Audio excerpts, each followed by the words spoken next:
प्रदेश के सीएम योगी आदित्यनाथ रामनगरी अयोध्या पहुंचे। यहां पर उन्होंने सबसे पहले हनुमानगढ़ी में दर्शन करने के बाद रामलला के दर्शन किए। इसके बाद धार्मिक अनुष्ठान में शामिल होने के लिए अशरफी भवन पहुंचे।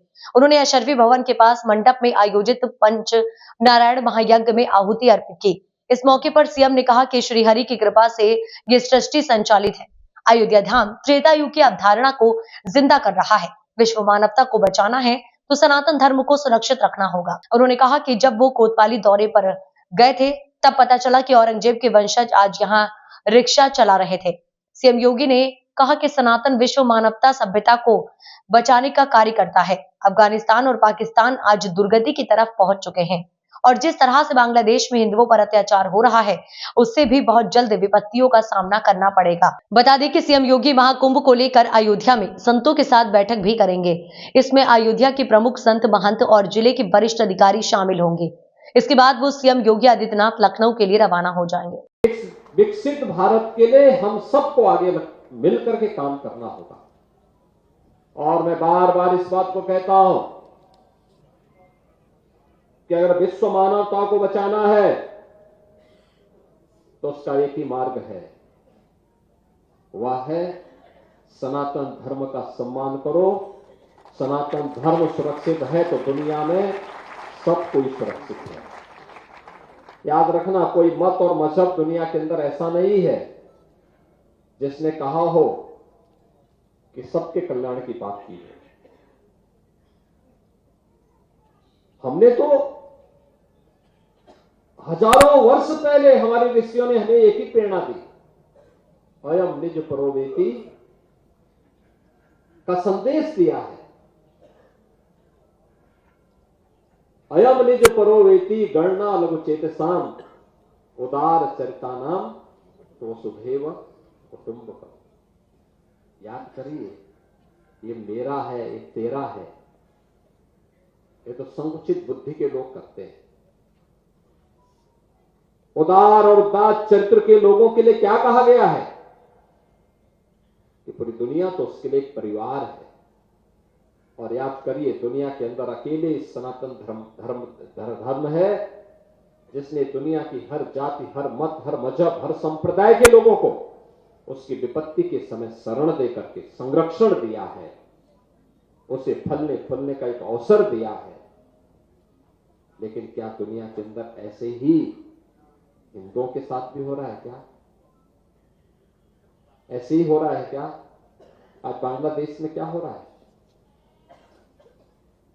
पाकिस्तान में क्या हुआ था? इससे पहले अफगानिस्तान में क्या हुआ था? मैं पूछना चाहता हूं उन लोगों से,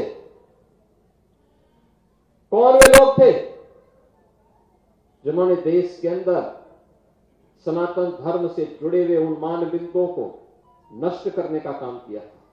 और क्यों किया था? उसके पीछे की नियत क्या थी? उसके पीछे की नियति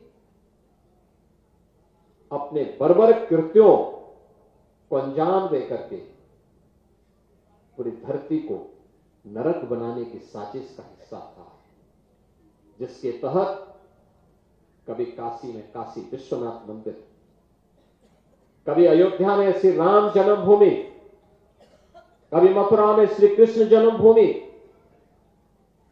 कभी संभल में कल के अवतार की हरिहर भूमि, कभी भोज में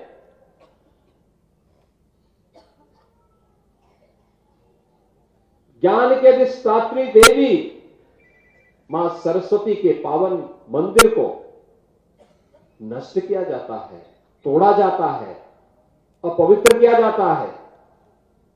इन मंदिरों को तोड़ने से कभी सोमनाथ का मंदिर अपवित्र किया जाता है। इन मंदिरों को तोड़ने से उनका कुल और वंश ही नष्ट हुआ होगा जिन्होंने इन मंदिरों को अपवित्र किया है। वे फैले फूले नहीं हुए होंगे, लेकिन उन्होंने दिखाया तो।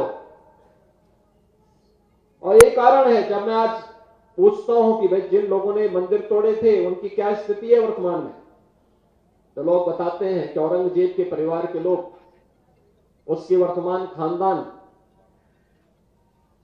मुझे कोई एक दिन बता रहा था, जबकि कोलकाता के पास वो रिक्शा चलाते हैं।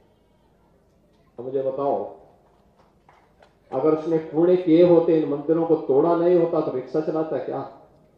ये दुर्गति को प्राप्त करता? ये उसकी दुर्गति है।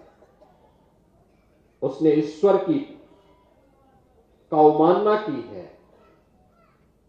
और मैं यही कहूंगा कि दुनिया के अंदर